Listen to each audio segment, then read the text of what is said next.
कहते हैं। मैं उत्तर प्रदेश माध्यमिक शिक्षक संघ का प्रदेशीय मंत्री हूँ और पूर्वी जोन का प्रभारी हूँ और मऊ जनपद में नेहरू इंटर कॉलेज रतनपुरा का प्रधानाचार्य हूँ, साथ ही प्रधानाचार्य परिषद का इस जिले का अध्यक्ष भी हूँ। किस तरह का चुनाव लड़ना है, क्या कुछ है? एमएलसी का चुनाव होने जा रहा है जिसमें केवल शिक्षक ही मतदाता होते हैं। जहाँ शिक्षकों की आवाज़ बुलंद की जाती है उसके लिए उस पर कोई न कोई शिक्षक प्रतिनिधि ही जाता है, उसका चुनाव होने जा रहा है। उसका टर्म 6 दिसंबर को ख़त्म हो रहा है और उसके पहले चुनाव हो जाना है, चाहे नवंबर के मध्य हो जाए या अक्टूबर के लास्ट में ये चुनाव हो जाएगा। आपने संगठन में आवेदन किया था और संगठन ने कैसे आपको नामित किया है? ये कमेटी बैठी थी। हमारे यहाँ पार्लियामेंट्री बोर्ड होता है। पार्लियामेंट्री बोर्ड में हर जिले के अध्यक्ष और मंत्री उसके सदस्य होते हैं और पार्लियामेंट्री बोर्ड में आवेदन किया जाता है।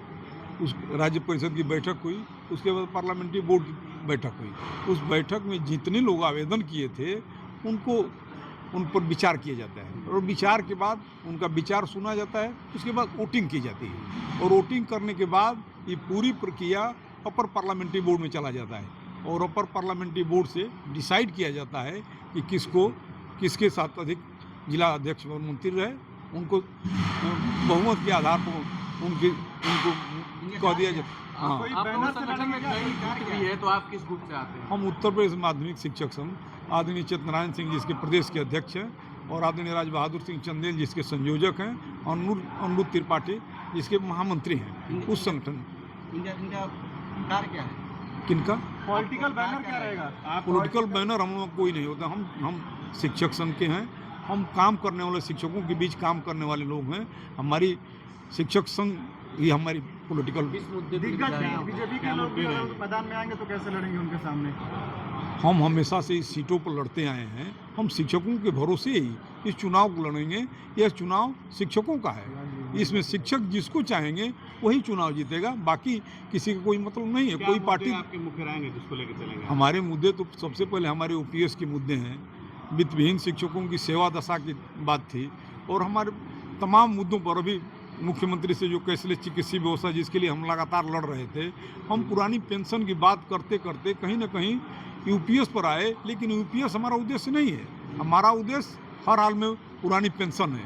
उस पुरानी पेंशन को सबसे पहले ग्रहण करना, 8वां वेतन आयोग की सिफारिश लागू कराना, हूबहू केंद्र के बराबर जो हमको मिलता है वो मिलता रहे, इसके लिए हमारा संगठन लगातार लड़ रहा है और लड़ता रहेगा।